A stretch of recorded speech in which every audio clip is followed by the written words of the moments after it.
Bien, a ver. Elías, Paola. Está tardando en empezar a grabar, ¿eh? Bueno, ahí sí estamos grabando. Bueno, chicas y muchachos de finanzas de empresas. Hoy nuevamente, miércoles 28, hoy es miércoles 28 de abril del año 2021 y estamos nuevamente por dar otra clase de finanzas de empresas. Es un gusto estar con ustedes realmente, compartiendo estos temas tecnológicos de las finanzas, sobre todo orientadas para empresas. Y hoy vamos a empezar y daremos más o menos la mitad de la unidad 6 referida a estructura de financiamiento y costo de capital. Decíamos como introducción al tema, tenemos que decir que, bueno, esta unidad trata sobre la mezcla, el mix con que debemos financiar una actividad económica, particularmente una empresa, que para, digamos, tener un ingreso fluido de capitales y minimizar los costos, ¿no?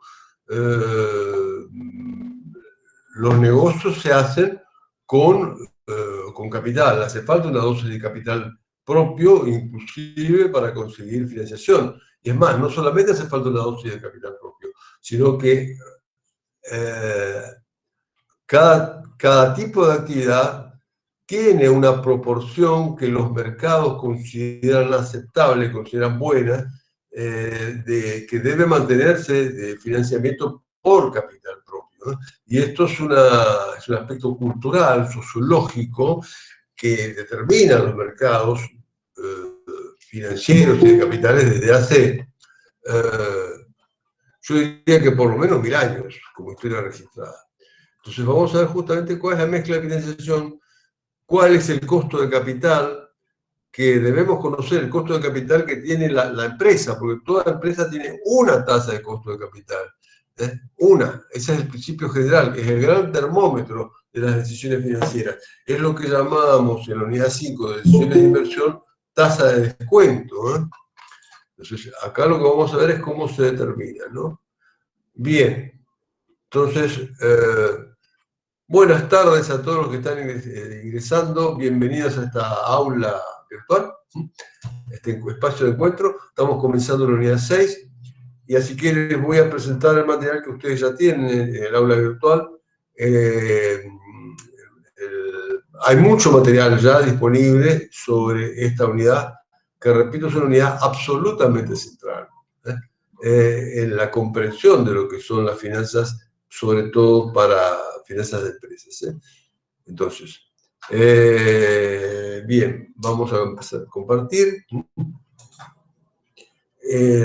La primera lámina es nada más que los puntos del programa, que es la estructura de financiamiento, que es la mezcla con que nos debemos cubrir todos los activos de la empresa, el costo de capital, que es la medida del sacrificio económico para disponer de esos fondos a inmovilizar.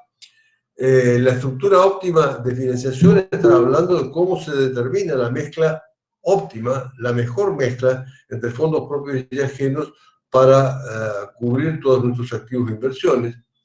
Y luego algunos principios ya no para el manejo de todo el origen de fondos, no para el manejo de los fondos propios y ajenos, sino el punto 4 vamos a ver gestión del financiamiento, se refiere al financiamiento de terceros, gestión de deudas, o sea, hasta que con un enfoque más táctico, más de corto plazo, mediano plazo, al punto 6.4. O sea, cómo conviene manejar las deudas en el corto plazo, ¿no? Esencialmente. Y ahí vamos a ver lo que se llama efecto palanca. Y por último vamos a ver los dividendos, que son los repartos de utilidades de los socios, cómo conviene manejarlos, algunos principios elementales de cómo conviene manejarlos y cómo esto se vincula justamente con los grandes temas de estructura de financiación y costo de capital. Entonces, vamos a nuestra segunda lámina, que dice,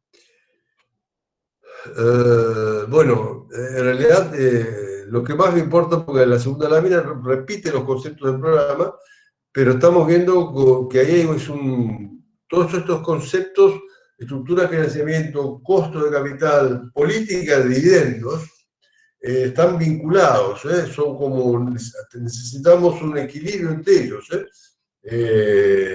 Si tocamos la estructura de financiamiento, vamos a tocar el costo de capital, y esto repercute sobre dividendos. O sea, cualquiera de estos tres, estructura de financiamiento, costo de capital y política de dividendos, son temas muy vinculados. Como aquí dice este triángulo, el tiempo, el dinero y la calidad son tres conceptos vinculados en gestión en general. A ver, un segundito, quiero admitir a algunos, en este caso a Guido Chigarribia, vamos a admitirlo, y seguimos compartiendo, ¿no? Entonces,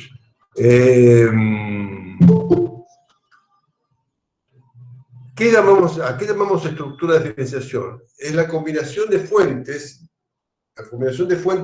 propias o ajenas, fuentes de distinta naturaleza que sostienen la tenencia de activos. La tenencia de activos actuales de la empresa son los activos de la empresa contabilizados, o que nos van a ayudar a sostener la implementación de proyectos de inversión. A eso llamamos estructura de financiación. ¿Cuál es la combinación de fuentes? Y así, esa combinación, hay dos grandes categorías, fuentes propias y fuentes ajenas. Llamamos fuentes propias al capital de riesgo. No quiere decir que es la plata del gerente financiero, no, para nada. Fuentes propias se denomina así en finanzas en el mundo, también en China, también en Alemania, en Estados Unidos, en Suecia, pero fuentes propias es el capital de riesgo. O sea, el capital que se moviliza en una empresa asumiendo los riesgos del negocio. Por lo tanto, si el negocio anda bien y da rentabilidad positiva, este capital de riesgo seguramente va a llevar cuantiosos dividendos. Si el negocio anda mal y hay pérdidas, este capital tiene que asumir las pérdidas e inclusive puede perderse íntegramente el capital. En cambio, esas son fuentes propias. Las fuentes ajenas son los acreedores. Los acreedores, o sea, las fuentes ajenas son aquellas que nos prestan el dinero con el compromiso de que se lo tenemos que devolver al capital más un interés, un costo financiero, ¿no? O sea, las fuentes propias buscan un rendimiento a partir de los dividendos, los repartos de utilidades o de la valorización de la empresa en el mercado. Las fuentes ajenas buscan un rendimiento, la rentabilidad a través de la tasa de interés real. Entonces, las fuentes propias, típicamente vamos a ver los ejemplos de fuentes propias. Es la captación de capital, es la captación de nuevo capital por emisión de acciones. Fuentes propias. O sea, aumento el capital, emito acciones y capto capital en el mercado. Otras fuentes propias son los llamados fondos autogenerados, que ya vamos a explicar un poco mejor qué son los fondos autogenerados. Es un concepto que también es contable, fondos autogenerados. Se llama fondos autogenerados a las utilidades devengadas durante el ejercicio, más los costos no erogables, devengados durante el ejercicio, hasta la próxima asamblea de socios que resuelva sobre la distribución o no de utilidades. O sea, fondos autogenerados es una fuente de capital propio. Y ya vamos a ver por qué agrupa a las utilidades que se van generando durante el ejercicio, más los costos que los tenemos que contabilizar, pero que no se pagan, como son las amortizaciones del ejercicio, u otros costos no erogables.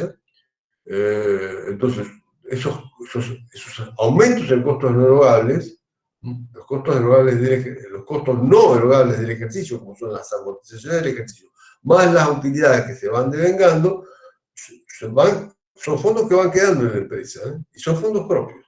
Y estos van quedando no hasta el cierre del ejercicio, un poco más, hasta la asamblea que resuelve sobre su distribución. Fuentes propias, repito, capital captado por emisión de acciones o fondos autogenerados o liberación de recursos. Liberación de recursos, ¿qué es liberación de recursos? Liberación de recursos es desinversión. Es desinversión. O sea, a ver, vendí una maquinaria porque ya no es productiva, entonces esa maquinaria vieja la vendo. Los fondos que cobro son recursos propios, los puedo disponerlos libremente. ¿Quién puede disponerlos? Y la gerencia general de la empresa o la gerencia financiera, según se resuelva, ¿no? Tengo un campo que ya me resulta improductivo, vendo ese campo, es desinversión, esos fondos son fuentes propias. Así cualquier activo que desinvierta, que venda, que liquide, es liberación de recursos y se considera fondos propios. Las fuentes ajenas, decíamos, son los acreedores, sus préstamos, se clasifican en fuentes espontáneas o fuentes negociadas. Las fuentes espontáneas son típicamente las que surgen del proveedor en condiciones habituales. Fuentes espontáneas. Las que surgen del financiamiento de los proveedores en condiciones normales, habituales. Fuentes espontáneas.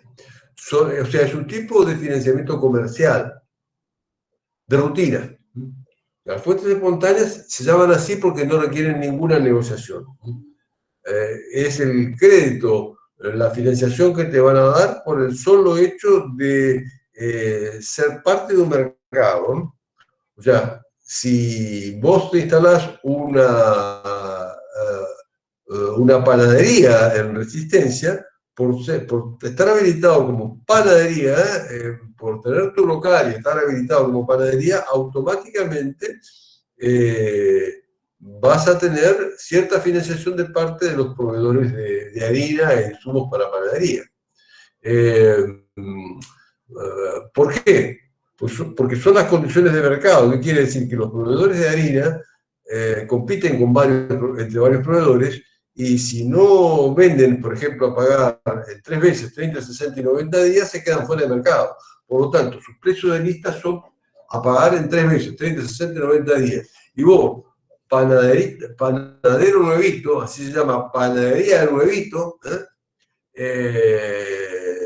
que de pan dulce y bizcocho tiene de todo un poquito, panadería de nuevito, que también hace muy buenas, muy ricas cosas, pero esta panadería ya nace con financiamiento espontáneo, porque surge de las condiciones que tiene el mercado y que los proveedores tienen que darlo, si no, no venden. Entonces, el financiamiento espontáneo es el que otorgan los proveedores y a las empresas o unidades económicas por el solo hecho de existir en el mercado, estar operando. El financiamiento negociado es aquel que requiere de un contacto, requiere de una presentación. Requiere un contacto, una presentación y llegar a acuerdos especiales. O sea, contacto, presentación, llegar a acuerdos especiales. O sea, típicamente es el típico crédito bancario, ¿no? O crédito del sistema financiero, por ejemplo, una compañía financiera. Tenés que presentar la solicitud de crédito, típicamente hablar con el gerente o el oficial de negocios que te atienda, vas a tener que justificar este pedido, vas a tener que explicar cómo lo vas a devolver. O sea, eso es una fuente negociada. También puede ser negociado un crédito comercial especial, o sea, cuando querés hacer una gran compra que excede los límites habituales, o necesitas condiciones especiales de financiamiento, o sea, por monto, por plazo o por costo. En ese caso estamos hablando de fuentes negociadas. Profe, Sí. disculpe, Sí. están hablando en el chat, parece que quieren que acepte a compañeros. Vamos a primero, sí, hay muchos. Gracias, muchas gracias, muchas gracias. Mauricio Bravo, vamos a admitirlo, a Claudia Marín, Cintia Morínigo y Fabricio. Bien, perfecto, perfecto. Están entrando todos. Y Carlos Rafael Borda también. Francisco Ojeda también. Nicolás Ariel. Bien. Bien, entonces. A ver, veamos un poquitito el chat. Sí, perfecto, ya estamos todos, entonces estamos repito, estamos en la unidad 6 sobre estructura de financiamiento y costo de capital, y decíamos que la estructura de financiamiento es la mezcla de fondos con que se financia una empresa, y típicamente esa mezcla se refiere a dos tipos de fondos, fondos propios y fondos ajenos. Los fondos propios o el capital propio se refiere al capital de riesgo, o sea, no es el capital del gerente financiero. Puede ser o no, normalmente no lo es, o sea, es el capital de riesgo, el que inmoviliza fondos con la esperanza de una utilidad futura asumiendo los riesgos del negocio. Esas son las fuentes propias. Y las fuentes ajenas son los acreedores que prestan a cambio del costo financiero o tasa de interés. Dimos ejemplos de fuentes propias y ajenas, eso es un tema fundamental, ¿no? Bueno, en las fuentes ajenas típicamente entonces tenemos el financiamiento del sistema financiero, como es el financiamiento bancario y el financiamiento comercial. Entonces, en definitiva, avanzando una lámina más, esta foto muestra un poco, la empresa es como un gran río que se alimenta de dos vertientes, dos vertientes que son los fondos propios y ajenos, que terminan manteniendo dinámicamente ese gran río. Llegamos entonces a nuestra lámina 5, que justamente necesitamos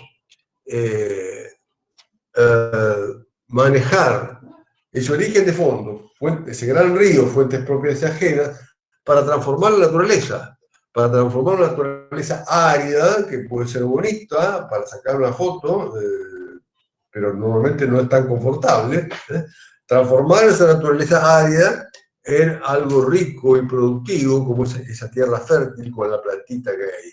¿Cuál es el gran ingrediente para la transformación? No es solo conseguir el capital, sino esencialmente el costo del capital. El costo del capital, o sea, ¿cuánto tenés que generar para poder retribuir a los que te aportan el capital? O sea, el secreto de poder transformar la naturaleza es asumir el costo del capital. ¿Cuánto tenés que generar para poder atraer esos fondos, propios y ajenos? Si no, simplemente la naturaleza se queda en naturaleza.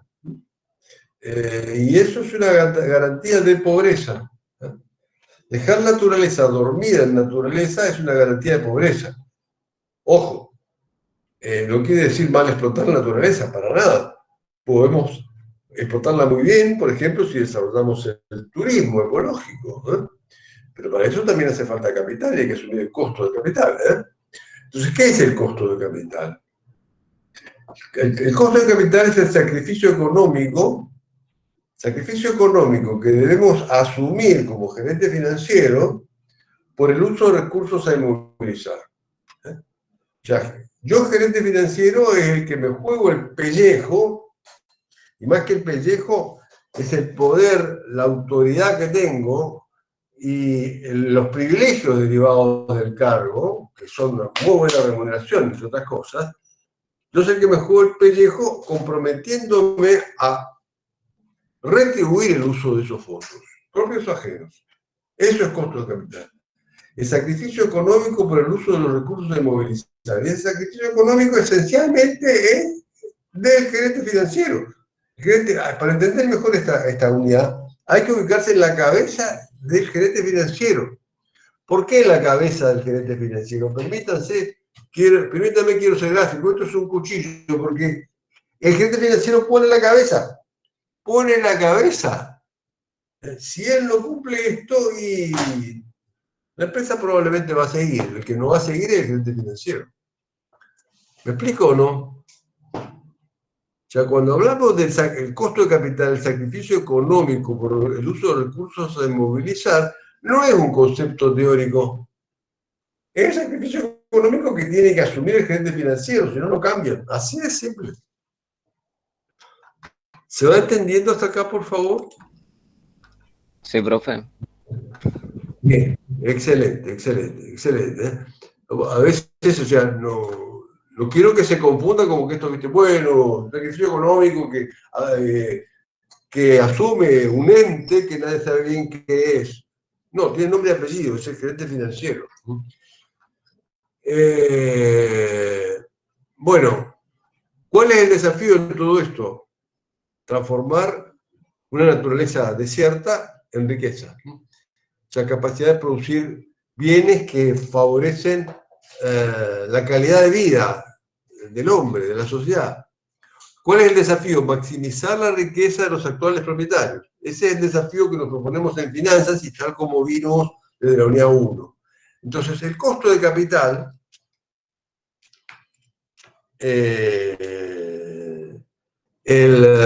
tiene varios nombres, tiene varios nombres. O sea, pero se trata del mismo concepto.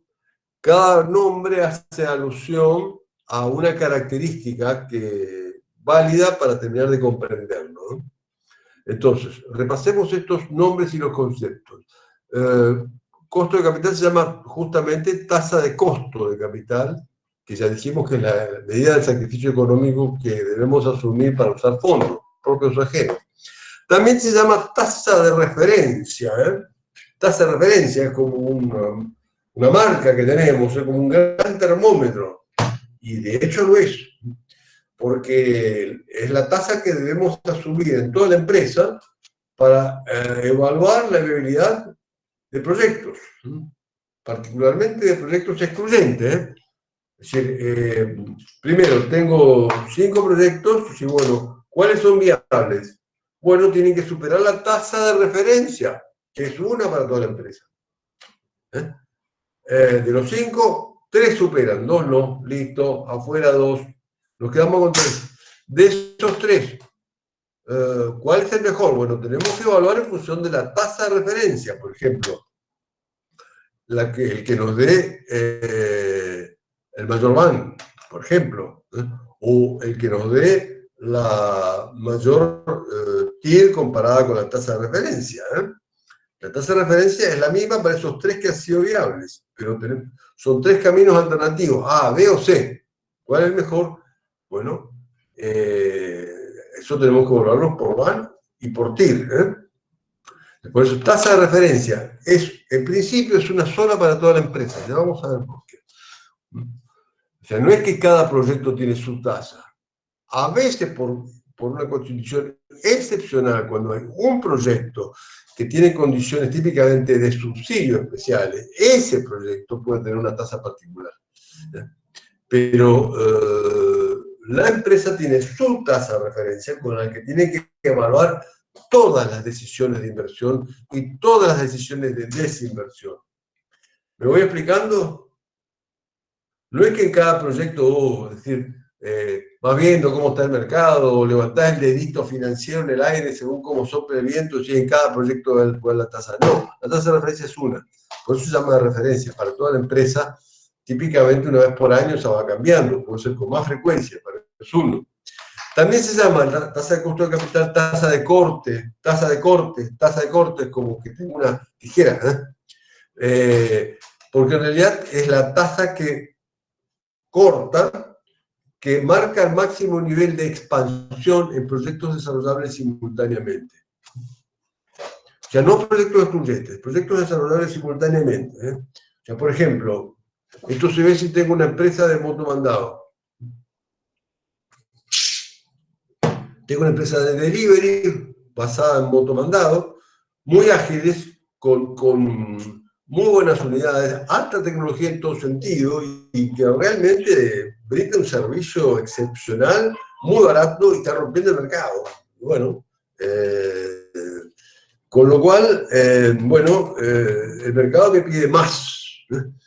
Y estoy evaluando la conveniencia de expandirme, pero ¿con cuántas motos me expando para el mercado resistencia corrientes capital?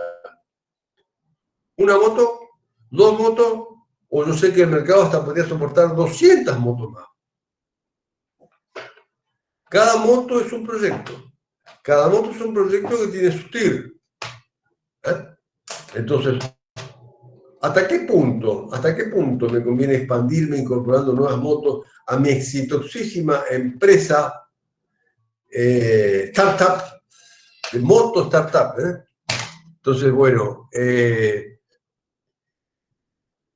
vamos a ver ya que esto se da cuando la TIR de la moto menos rentable se iguala con la tasa de corte o tasa de costo de capital. Ahí esa tasa de corte se llama de corte porque marca la máxima expansión. Por ahí la máxima expansión es en la moto 97. La moto 97. Más allá de 97, la 98 ya te va a hacer perder plata.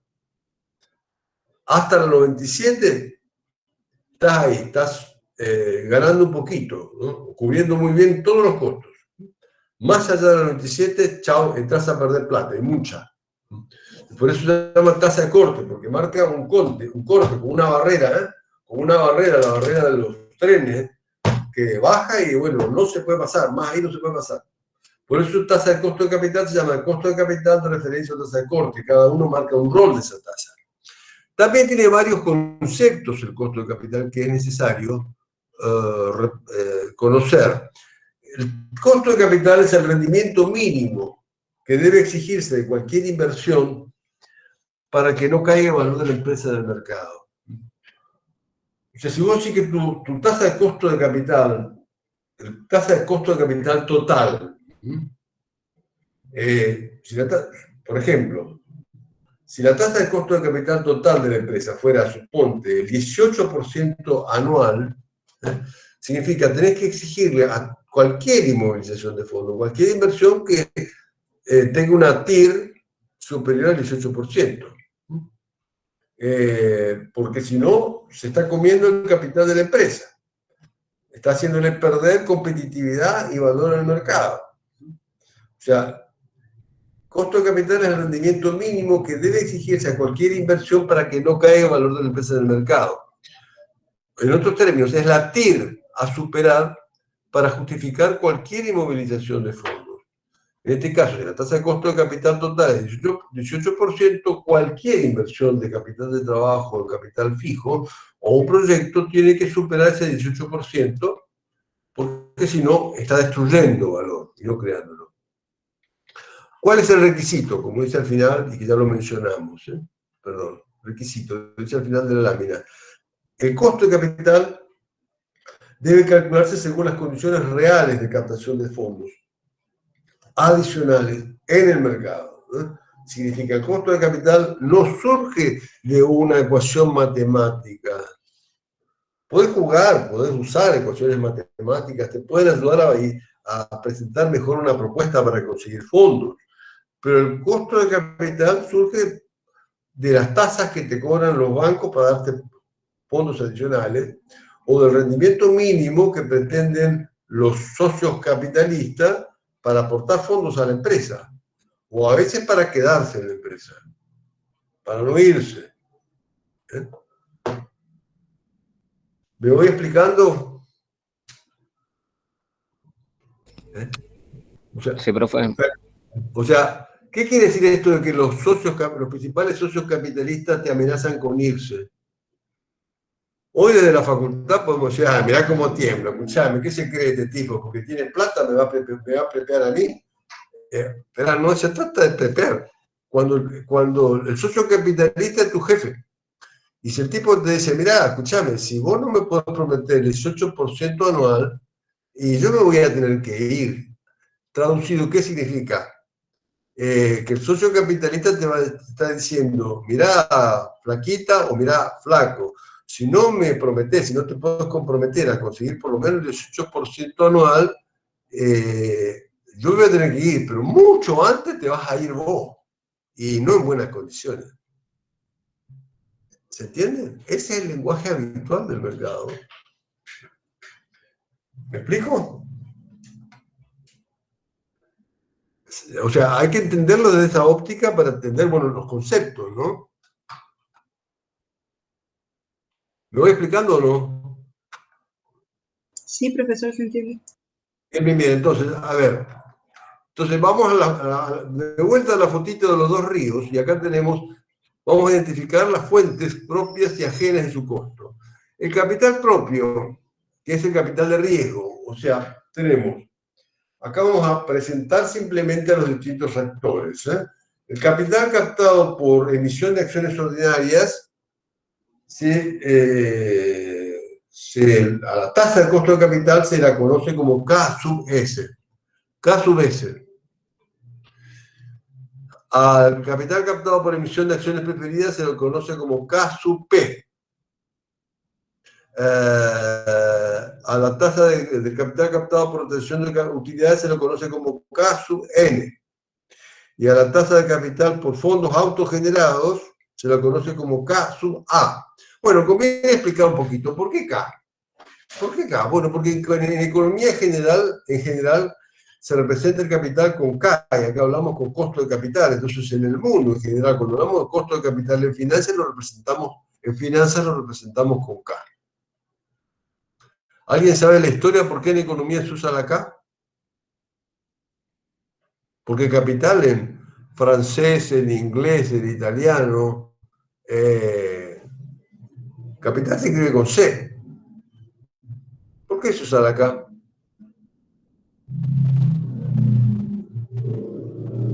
Bueno, silencio total. Bueno, la K viene de la economía porque el concepto de capital, digamos, que adquirió especial relevancia a partir de nuestro querido amigo Carlos Marx.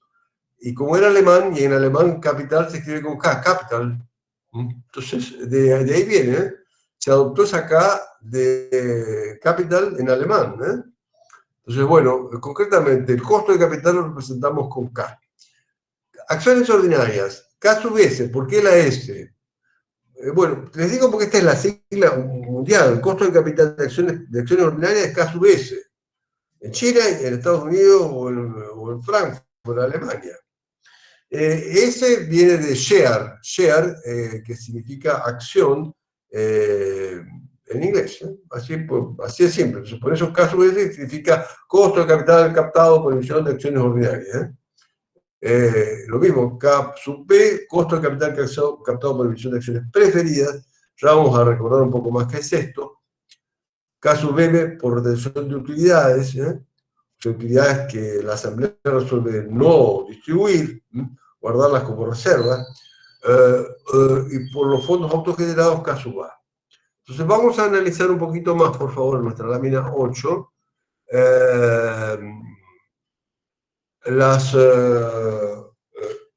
cómo calcular los costos del capital captado por emisión de acciones ordinarias. ¿Estamos hasta acá? ¿Estamos? ¿Se va entendiendo? Me parece. A ver, me parece fundamental. Sí, profesor. Perfecto, bueno, sigamos, entonces sigamos un poquito. Hay tres métodos para calcular el costo de capital por emisiones ordinarias. Ustedes tienen que conocer los tres porque las finanzas son internacionales y porque ustedes van a tener que trabajar para distintos países. Aunque nunca se muevan de resistencia, de corrientes o de Macayé, el interior del Chaco, o de Goya. Esté donde estés, vos vas a tener que trabajar para distintos países. A ver, me explico. Hay tres métodos. CAPM, que es el método más usado en Estados Unidos, porque esta información en Estados Unidos es los mercados más desarrollados, como Estados Unidos, Japón, Shanghái, Pekín en China, o Frankfurt en Alemania, Milán en Italia, son mercados muy desarrollados que estos datos se obtienen con mucha fluidez y gratis. Ya vamos a ver qué. O sea, CAM es el costo asignado por precio de mercado, ¿no? O sea, es un costo asignado al capital por distintos precios que surgen del mercado para cada tipo de acción. Este método esa información no la tenemos en la Argentina. Con lo cual, este método hay que saberlo por si tenés que trabajar en algún momento para la Bolsa de San Pablo, por ejemplo, ¿no? O para Wall Street. O presentar un informe relativo a esos mercados. Este método sirve en la Argentina, lo vamos a ver como una aproximación, para tener una idea, ¿eh? Una aproximación bastante dudosa. Pero el segundo método, FED, flujo de efectivo descontado, este método es el que se aplica en Argentina. Ojo, es el segundo método más aplicado en los mercados más desarrollados. Es un método mundial, este, FED. Se aplica muchísimo en Estados Unidos, en la Unión Europea, en Japón. Ahora, en la Argentina se aplica muchísimo, casi es el único realmente confiable acá, que ya vamos a ver cómo se usa, para ver la tasa de costo de capital por emisión de acciones ordinarias. Y hay un tercer método que se llama RILP, de riesgos inherentes por el largo plazo. Riesgos inherentes por intereses de deudas a largo plazo. Este método ya vamos a ver que presupone que existe un mercado de préstamos fluido, préstamos a 10 años y más de plazo, ¿no? Cosa que en la Argentina no existe, con lo cual, digamos, también hay que conocerlo por si uno tiene que trabajar para otro mercado, ¿no? Para Canadá, para Estados Unidos, en fin, pero aquí no tenemos estas condiciones, no las hemos tenido en muchos años y así a lo sumo podemos tener alguna referencia para controlar los resultados que surjan de otros métodos. Entonces, ¿estamos hasta acá? Bien.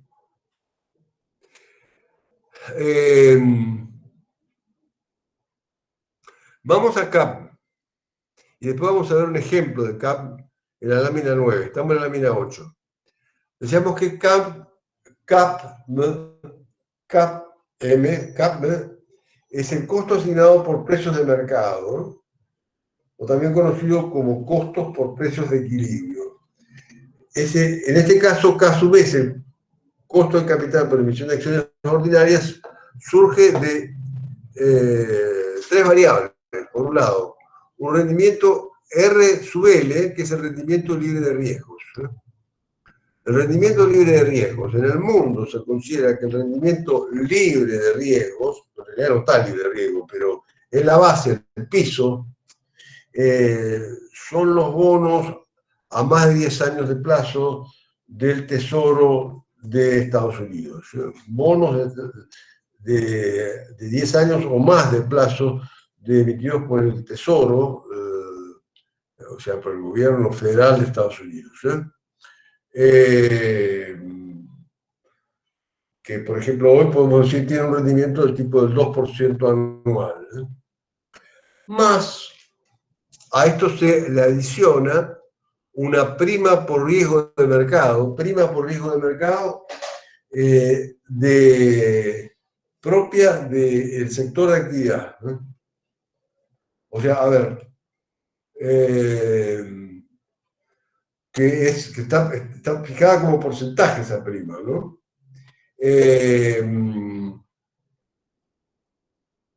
Como porcentaje de la inversión.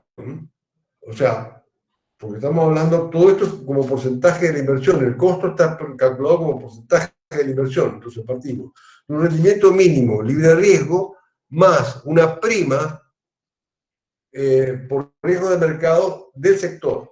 ¿Qué es una prima? ¿Qué es una prima? Más de uno históricamente me dijo, profe, obvio, es la hija de mi tía. Bueno, tiene razón, pero no es el caso acá, estamos analizando otra cosa. Aquí el lenguaje es el del seguro, ¿no? En el seguro, ¿qué es una prima? Es el costo que debemos... Sí, te escucho, dale. ¿Un porcentaje o un valor por encima de la acción? Claro, eso es lo que estamos calculando, pero el concepto de prima, ¿qué es? Por ejemplo, en el seguro, vos querés asegurar tu moto, tu auto, y tenés que ir a una compañía de seguro y contratás un seguro contra tercero, digamos, por el daño que pueda surgir de un accidente en que lastimás a alguien. El seguro te cobra. ¿Cómo se llama lo que te cobra? Prima. O sea, prima en el seguro es el precio del seguro. El precio que vos tenés que pagar para cubrir un riesgo. ¿Se entiende esto? ¿Mm? ¿Se entiende el concepto de esto? Esto es típico del negocio del seguro, que ustedes conocerán, es un concepto muy de la calle, digamos, ¿no? O sea, yo quiero contratar cualquier seguro, un seguro contra incendio, por un stock de mercadería, tengo que pagar una prima. Tengo que contratar un seguro, quiero contratar un seguro de vida para dañar el daño a mi familia, por si me tengo que ir de este mundo. Bueno, tengo que pagar una prima. Es el precio para cubrir un riesgo, eso es una prima. Es el precio para cubrir un riesgo. ¿Cuál es el precio que debo calcular para cubrir un riesgo? Entonces, eso surge, en el seguro surge el cálculo actuarial, cálculo matemático aplicado en función de estadísticas enormes de base de datos. Así es el negocio del seguro. Acá, ese cálculo, en realidad, ya lo aporta el mercado de capitales. O sea, la prima de riesgo que hay que calcular para cada sector de actividad se publica diariamente en las estadísticas gratis que aporta en este caso, por ejemplo, Wall Street. Entonces, bueno, para el mercado de Estados Unidos, una actividad metalúrgica de plegado de chapas tiene tal prima de riesgo. Quiere decir, es el porcentaje de riesgo que tenés que sumarle al rendimiento del bono de largo plazo. Entonces puedo decir, bueno, yo tengo para el negocio de limpieza de ventanas de rascacielos de más de 50 pisos, bueno, entonces en ese caso la prima es mucho mayor que la que tenés que agregarle a si tu negocio es una panadería. ¿Me explico? O sea, prima es el porcentaje de costo que tenés que sumarle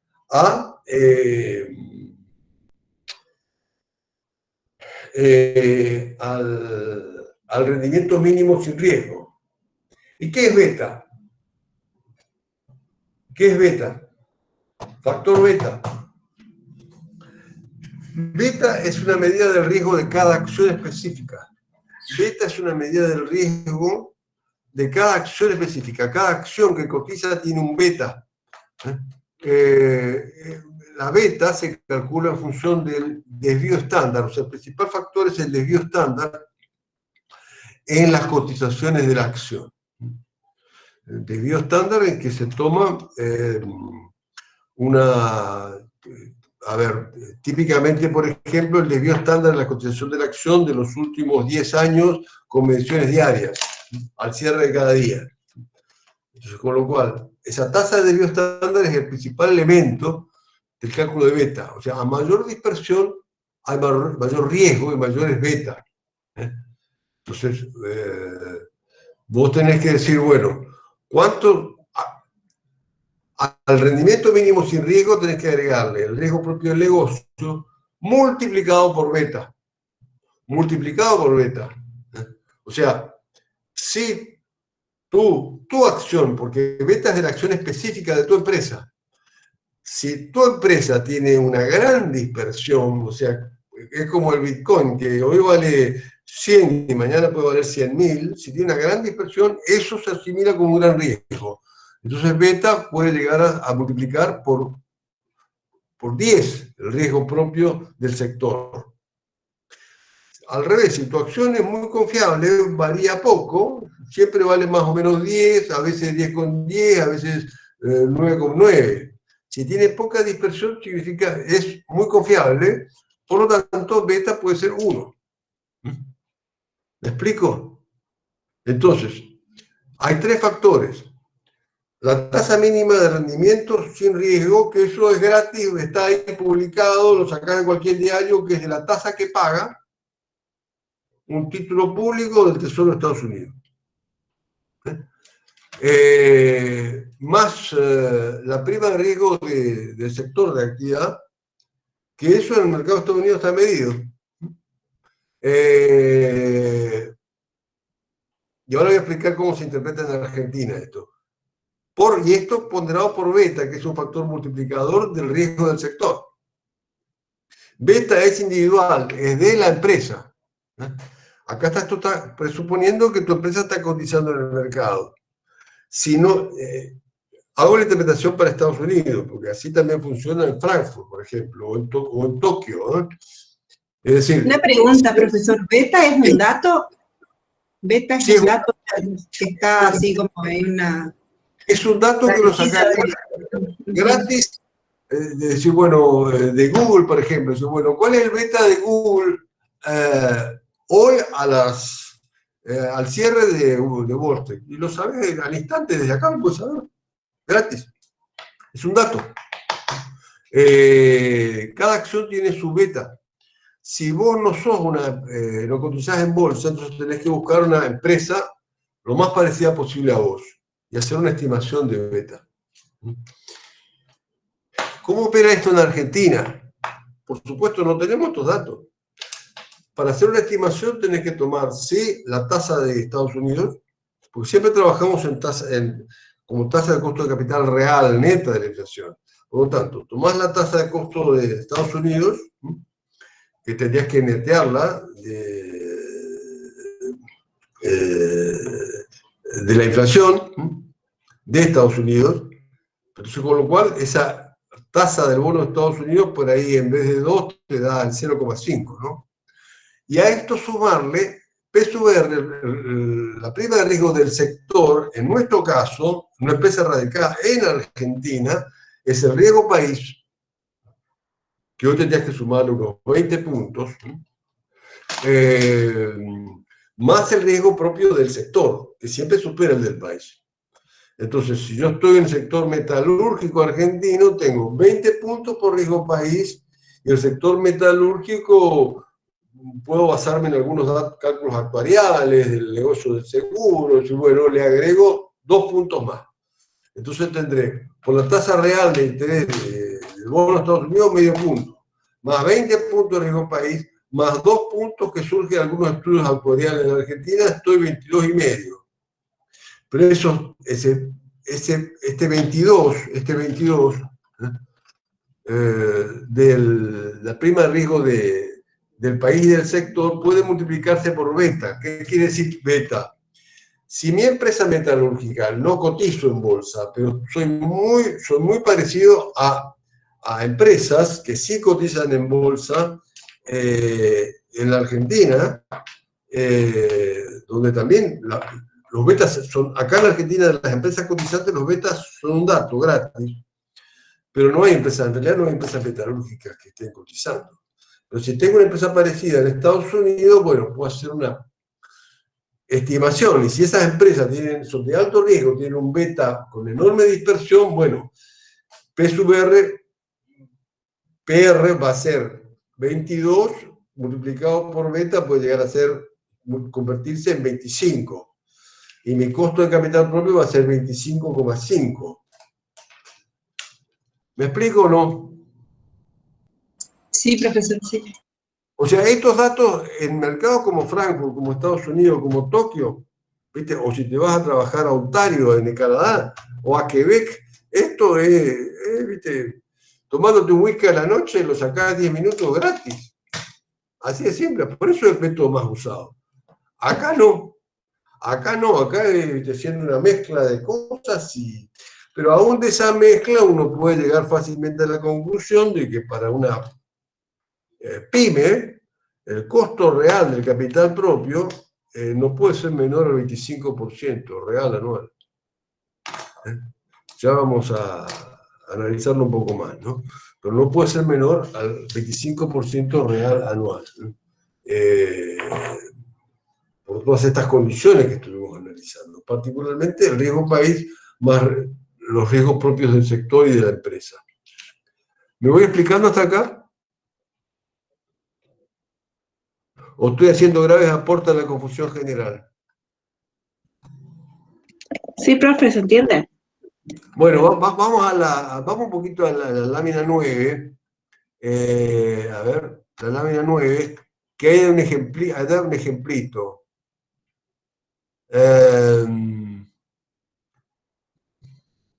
Acá hay un análisis hecho hace algunos años, en el 2013, para una emisión de acciones de YPF, ¿no? Donde acá está calculado como alternativa tomar un bono público en pesos, un bono de la Argentina, emitido con la misma ingeniería financiera, o sea, con el mismo diseño del bono de Estados Unidos y sobre la justicia de Nueva York. Ojo, esos bonos también están sujetos al riesgo argentino, ¿no? Entonces, con lo cual, pero ese bono, la tasa de ese bono, en ese momento, en 2013, pagaba el 12,3%. 12,3%. Estamos hablando de un ejemplo real al año 2013. La prima del riesgo del negocio específico, una cosa, discúlpeme. Si tomás acá, si en R, en esta primera tasa, tomás un bono público argentino, esta tasa ya incluye el riesgo país. Esta tasa ya incluye el riesgo país. En ese caso, en el año 2013, estamos hablando de un riesgo país que estaba más o menos 10 puntos, o sea, la mitad o un poco menos, la mitad de lo que tenemos hoy. Pero con esta tasa, si tomás un bono argentino, ya incluye el riesgo país. Entonces, por lo tanto, el segundo factor, la prima de riesgo del negocio, en este caso el mercado lo estaba ponderando como mayor justamente al riesgo país, y además que tenía un beta la acción de YPF a esa fecha, 17 de mayo del 2013, de 1,34. Por lo tanto, la tasa de costo de capital por el capital que iba a captar YPF por una nueva emisión de acciones era 12,3, que era el rendimiento en dólares de un bono a largo plazo argentino, ese ya incluía el riesgo país, más la sumatoria del riesgo propio, de la prima de riesgo propia del sector, multiplicada, ampliada por beta, que es el factor de riesgo de YPF específicamente, que eso surge, eso está en las estadísticas diarias del Merval, ¿no? Con lo cual ahí te daba que la tasa de costo de capital propio, por acciones ordinarias de YPF, en ese momento era el 14% real anual. O sea, ¿me explico o no? Entonces, esto es como para una estimación, para dar un ejemplo real de cómo se puede estimar. Entonces, el riesgo, en este caso, si tomás un bono público argentino a largo plazo, que lo podés tomar cuando el país tiene acceso más o menos fluido al crédito internacional, o si no, tenés que tomar como referencia una tasa de Estados Unidos y el riesgo país interviene en el segundo factor, acá, el PR mayúscula. A ver, me voy aplicando, ¿se entiende o no? O sea, quiero decirle, esta tasa de costo de capital hay que calcularla y revisar el cálculo una vez por año, ¿no? O sea, para tener idea de cómo estás navegando, es como el capitán de un buque que está en el medio del océano, necesita una brújula. El capitán no está viendo todo el tiempo dónde está la brújula, pero para tener una idea del rumbo tiene que verla de vez en cuando. Y acá es una vez por año que hace un buen cálculo el costo del capital de la empresa, ¿no? Según las condiciones reales de mercado, si uno pierde punto de referencia, ¿no? Bien, entonces, sigamos un poquito más, por favor. Entonces, volvamos a la lámina 8 y vamos al segundo método, que es el más usado en la Argentina. Vamos a la fórmula grande, que está acá abajo. K sub S es el costo de capital captado por emisión de acciones ordinarias. y es igual a D sobre P. D sobre P. Ojo, cuidado, esto es extremadamente importante. Costo de capital captado por emisión de acciones ordinarias es D sobre P. ¿Qué es D? Ojo, esta es la fórmula más usada, ¿eh? ¿Qué es D? Ojo, importantísimo esto. ¿Qué es D? D es el dividendo futuro esperado. Repito, dividendo futuro esperado por los actuales accionistas en las condiciones actuales de la empresa, sin que se realice ninguna inversión ni cambio significativo. O sea, sin realizar ningún proyecto significativo. O sea, repito, de dividendo futuro esperado por los actuales accionistas en las condiciones actuales de la empresa, sin realizar ningún proyecto de innovación significativa. Ya vuelvo para explicar, pero para que tener un panorama, ¿qué es P? P sub S es el precio del mercado, precio de mercado de la acción. Precio de mercado de la acción, o sea, ¿cuánto te paga el mercado por acción? Neto de los costos. Netos de los costos de emisión, suscripción, colocación. O sea, si vos aumentaste capital, emitís acciones, para colocarlas en el mercado tenés que, un costo de emisión, tenés que hacer un trámite, inscripción al registro público de comercio, tenés que hacer un trámite que tiene su costito para la emisión.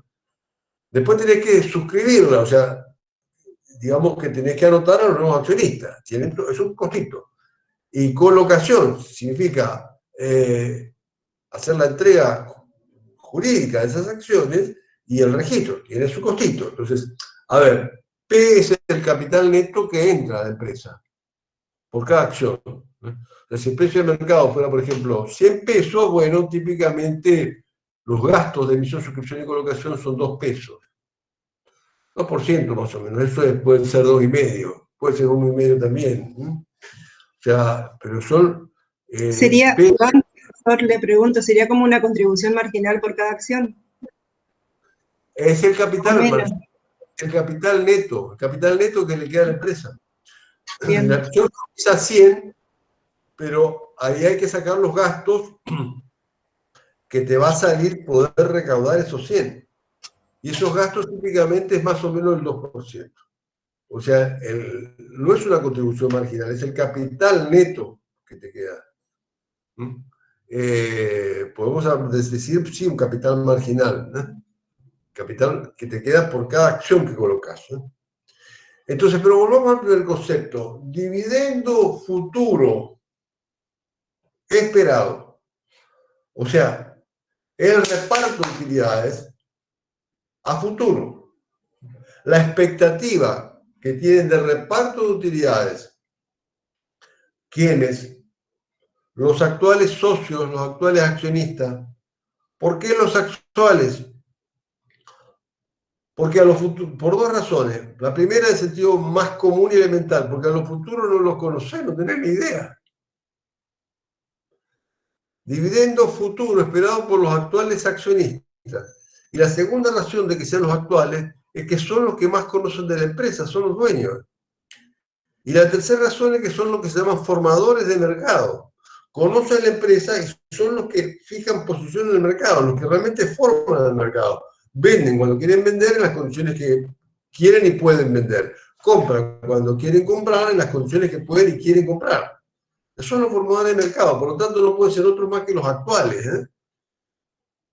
O sea, dividendo futuro esperado, son expectativas, en gran parte psicológicas, expectativas de los actuales socios, en las condiciones actuales de la empresa, sin ninguna inversión ni innovación significativa, ¿eh?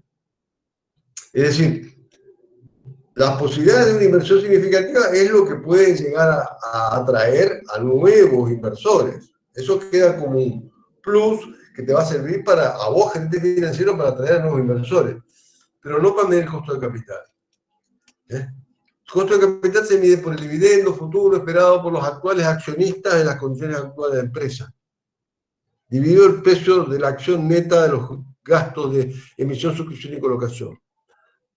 Pregunta de examen inclusive. ¿De dónde se saca D? El gerente financiero, ¿cómo calcula D? Escucho opiniones. ¿Cómo calcula D el gerente financiero? Les anticipo, no es un cálculo científico, tampoco es un cálculo muy técnico. Puede hacerse con la virome o el lápiz en la oreja. Puede hacerse tomando mate o café. ¿De dónde sale D? Si es ¿Puede ser, profe, del presupuesto económico proyectado? A ver. ¿Del presupuesto proyectado? ¿Puede ser? El presupuesto proyectado puede dar elementos, pero no sale de ahí. Repito la definición: dividendo futuro esperado con el corazón y con la mente, por los actuales socios, gente de carne y hueso. ¿De dónde surge? ¿Puede ser el último dividendo pagado, profe? Como un dato. El dato del dividendo pagado va formando costumbre, la gente se malacostumbró, se viene acostumbró a cobrar algo y eso también hace las expectativas, ¿no? El dividendo pagado es un dato. Pero te recuerdo, dividendo futuro esperado, o sea, tengo la esperanza. ¡Ja! ¿Será que me va a venir a visitar o no? Es una esperanza. Eso sería sobre las utilidades que yo espero tener y el porcentaje que me da para dividir. Las utilidades es otro dato, pero ustedes suenan muy a contadores y fíjense lo que dice acá. Lo definen los socios, ¿no? ¿Cómo? Lo definen los socios. Ah, por ahí vamos. Lo que quieren los socios y lo que razonablemente quieren. ¿Y qué tenés que hacer vos como gerente financiero? Invitarlos a tomar un café, y a veces un whisky, y a veces un asado. O sea, tenés que conversar con los actuales socios mayoritarios para ver cómo viene la mano. ¿Cuál es el dividendo que ellos están esperando razonablemente para sostener, para quedarse en la empresa y seguir apostando por la empresa? ¿Me explico? ¿Se entiende? Esto surge de las condiciones reales, o sea, de hablar con la gente. Entonces vos sí, cuando viene un gerente, un socio que está totalmente desubicado, ahí le sacás, mira el presupuesto, le sacás también lo que está haciendo la competencia, le sacás las condiciones del mercado, le sacás lo que se estaba pagando, cuál fue la política en los últimos años, todos esos datos que ayudan para bajar expectativas, porque hay gente por ahí que se desubica totalmente, para un lado o para el otro. Profe, Pero, sí. consulta. Usted dice que se le consulta al accionista y qué pasa si son muchos accionistas. Así es, se consulta a los formadores de mercado, que son los principales accionistas de esa empresa. Así es simple. ¿Cómo se consulta? Y de la forma que vos le consultás a un amigo, ¿de qué comemos el asado el fin de semana? ¿De carne de cerdo o de vaca o hacemos un surubí a la parrilla? ¿Cómo lo sabes? Consultando. Me explico, lo típico en esto es un café, una reunión social, hacemos una cena, tomamos un whisky a veces. No sé si me explico. Esto no surge de una ecuación. Todo lo que ustedes dijeron es correctísimo, aporta información, sobre todo para moderar expectativas, que a veces son locas. ¿Me explico hasta acá? O sea, esto es lo que se aplica y después de ahí sacas el costo de capital por emisión de acciones ordinarias. Para ver si no estás en un valor loco, comparás con lo que está haciendo la competencia y comparás con estimaciones de CAPM y con estimaciones del otro método, que vuelvo a decir, son estimaciones muy relativas en Argentina, pero sirven para hacer una comparación. ¿Me explico hasta acá? Sí, profesor. Bueno, hay otra fórmula dentro de este método de flujo de efectivo descontado, que es el más importante en nuestro país. También en Brasil, o sea, a pesar de que San Pablo está mucho más desarrollado en el mercado de capitales, también es el método más usado. Bueno, Una pregunta. Sí, Por ejemplo, ese D que va a ser los dividendos esperados por los socios. Y hay veces que no es realista. Y para eso está el gerente, para decirle, no va a ser tanto. Sí. O sea, ¿y ese D va a ser sí o sí el esperado por los realistas o el que más o menos se proyecta por el mercado, cómo están las cosas? Mirá, justamente, es tu obligación como gerente financiero concientizar y formar al accionista, bajarle las expectativas a algo real. Lo que ocurre es que si las expectativas de los accionistas mayoritarios son excesivas y vos no las podés cumplir, eso te va a costar la cabeza, te va a costar el puesto. O sea, te diría yo, anda buscando otro cargo en otra empresa. No sé si me explico, porque eso significa, el accionista acciona con irse, pero antes de irse lo va al gerente financiero, así como opera. Es decir, si ellos pretenden y creen que tienen una base cierta, por ahí porque alguien les calentó la cabeza, pero creen una base cierta, que tienen que exigir el 50% real anual, y vos sabés que realmente que todo, en las condiciones de la competencia, todo indica que el costo de capital, de capital propio no podemos superar el 25% real anual. Bueno, en ese caso tenés que aportar información y si los socios siguen muy firmes en esa posición, yo te diría, prevé que vas a tener una crisis institucional grave. No sé si me explico. Sí. A ver, el capital es cobarde, huye al primer peligro, y algo extremadamente peligroso es las sobreexpectativas. O sea, con lo cual se corrige rápidamente esa sobreexpectativa por los golpes de mercado. No duran mucho.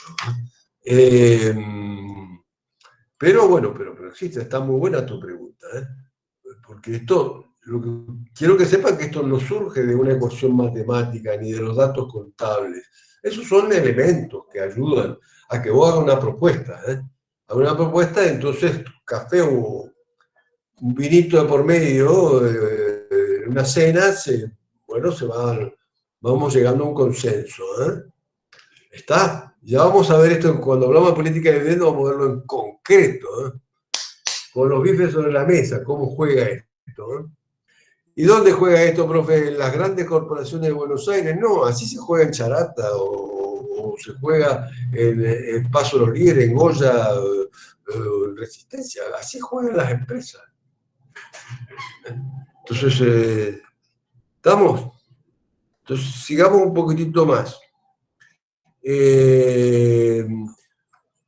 Cuando hay una segunda fórmula de flujo de efectivo descontado, que la primera, acá, la que está expresada arriba, acá a su vez es igual a D sobre P, como vimos hoy, más G. Más G. ¿Qué es G?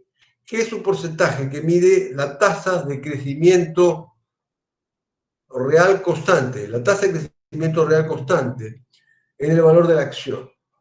O sea, G presupone un escenario de progreso continuo e ininterrumpido. O sea, esta acción esperamos que está tocada por no sé qué varita mágica y va a crecer en su valor un 5% anual durante 10 años. Es una tasa de crecimiento real anual constante en el valor de la acción y en los dividendos que pague. Bueno, esta es una ecuación que se usaba mucho en la década de los 60, 1960, cuando la expectativa era que estábamos en una etapa de crecimiento mundial constante, del progreso continuo. Como sonó alguna vez una frase en Argentina, estábamos condenados al éxito. Bueno, hoy en día, digamos que esta fórmula con G es muy poco usada. Es decir, se puede aplicar en algunas compañías tecnológicas que encuentran una beta de mercado que podés presuponer que esa venta de mercado de alto crecimiento se va a mantener mínimamente 5 años. Entonces, bueno, podés usar G. Pero si vas a calcular el costo de capital de una cadena de panadería o de supermercado, eso no hay G porque no hay crecimiento garantizado, para nada. ¿Me explico? Por eso digo que la fórmula más usada, nosotros en los prácticos vemos algún práctico con G y algún práctico sin G. El práctico con G está dado para que ustedes conozcan, si te toca a vos una startup real, o sea, una empresa de rápido crecimiento porque encontró una empresa tecnológica con una enorme innovación de escala mundial, como fue Mercado Libre. Que bueno, empieza el éxito y tenés que por lo menos proyectar mínimo 5 años de continuo crecimiento. Pero fuera de empresas de ese tipo, como Mercado Libre o Google en sus comienzos, ¿viste? Bueno, son muy pocas. ¿Se entiende hasta acá? Bueno, vamos me interesaría, a ver, vamos a la lámina 9. Profe, disculpe, ¿y cómo se obtiene esa tasa de crecimiento? ¿Cómo se podría obtener? Bien, esa tasa de crecimiento, buenísimo, esa tasa de crecimiento solamente se puede obtener de estudios de escenarios a futuro. De estudios de escenarios a futuro, que vamos a ver más en la unidad 10, esto es una especialidad, digamos, pero vamos a ver más en la unidad 10, pero básicamente se alimentan de estudios de mercado, cómo puede evolucionar la demanda, y de estudios sobre innovación tecnológica. O sea, ¿cuánto tiempo vos podés permanecer como líder absoluto a escala mundial? Entonces, G surge de estudios de escenarios a futuro, que se alimentan de los estudios de mercado y estudios de innovación tecnológica. ¿Estamos hasta acá? Sí, profe. Entonces, me gustaría pasar al tercer método. El RIP, riesgos inherentes, por largo plazo. Riesgos inherentes por largo plazo significa, supuesto que tenemos un mercado de préstamos a largo plazo, un mercado fluido de préstamos a largo plazo. Entonces es normal que si vos querés un crédito a 10 años de plazo para inversión, o más, 15 años de plazo, bueno, es muy fluido, vos como pyme, te armás tu carpetita en 3, 4, 6 meses, pero tenés el capital que necesitas a 15 años de plazo. Bueno, en ese caso, si hay un mercado fluido, repito, un mercado fluido, no es una línea de financiamiento de subsidio porque el gobierno X pretende fomentar una actividad. No, es un mercado, condiciones libres de oferta y demanda reguladas, por supuesto, pero es mercado. En ese caso, el mercado te marca una tasa. Esta tasa de largo plazo, bueno, tiene una tasa real del 10% anual, por ejemplo, 10% anual. Estoy consiguiendo un crédito a 15 años de plazo al 10% real anual. Más P sub R. ¿Qué es P sub R? La prima de riesgo propio del sector y de la empresa. O sea, es similar al concepto que habíamos visto acá arriba de cuando hablábamos de CAPM, que medíamos el riesgo del sector y de la empresa. Acá es una estimación de la prima de riesgo, que la podés estimar de forma similar que en CAPM o la podés estimar en función de antecedentes de cálculo actuarial,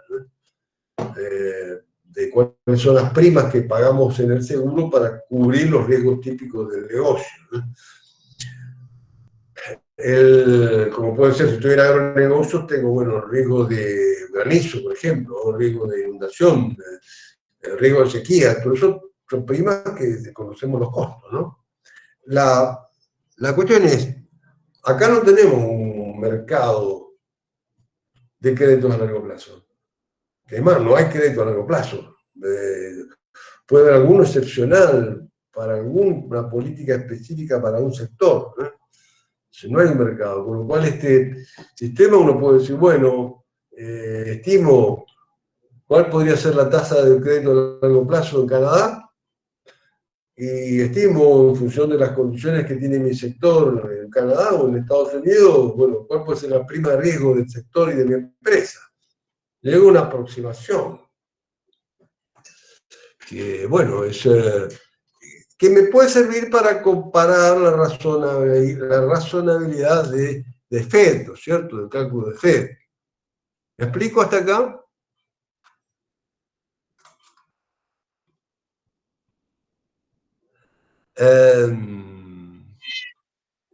Entonces, por ejemplo, acá está dado un cálculo en la lámina 9 que se considera que, bueno, que es una tasa de préstamos a largo plazo en un mercado de préstamos a largo plazo, ¿no?, que de un país dado, donde ya eso ya incluye la tasa de riesgo país, ¿no?, o sea, la tasa real de los préstamos a largo plazo, más la prima de riesgo del sector, que en este caso se está estimado en 5%. En ese caso te daría una tasa de costo de 16,5, ¿no?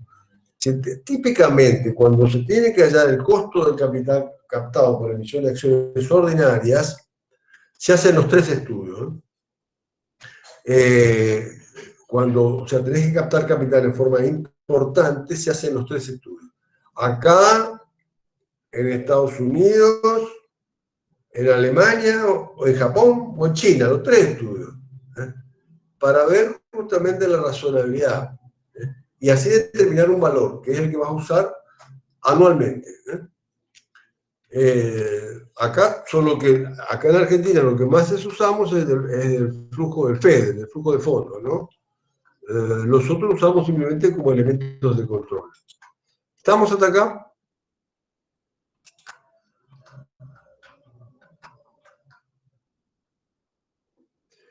Si les parece bien, estamos también más o menos por la mitad de la unidad, y estamos a terminar en la unidad 10, vamos a retomar con la unidad 10 que resume lo dicho hasta acá, ¿no? Expresándolo en fórmulas, y añade exactamente cómo se calcula el costo del capital ajeno. El costo del capital ajeno significa el costo de los pasivos que tomamos. Que ahí juega otro aspecto, que es el impuesto a las ganancias, que eso lo vamos a analizar en la próxima clase. La próxima clase la tenemos el lunes directamente. ¿Está? Sí, profe. Sí, profe. Dejo de compartir entonces y veamos alguna duda en particular ya. Si no, me lo van comentando por WhatsApp y lo vamos charlando. Me encantan estas inquietudes, así que no se queden con ellas, vamos charlándolas. Si no, las vemos en la próxima clase. Anótenselas y las vemos en la próxima clase. ¿Está? Bueno. Sí, profe. Sí, entonces, Manuel, ¿alguna pregunta o no? No. Tengo que repasar todo lo que dijo hoy para sacarle alguna duda. Una leidita rápida, una vista rápida, váyanse formulando algunas preguntas. Es un tema muy importante para el ejercicio profesional. Y también tengan buen fin de semana y nos vemos el lunes próximo. Igualmente, profe, gracias. Igualmente. Adiós, profesor. Feliz día por el sábado. Muchas gracias. Nos vemos. Feliz día a todos. Adiós.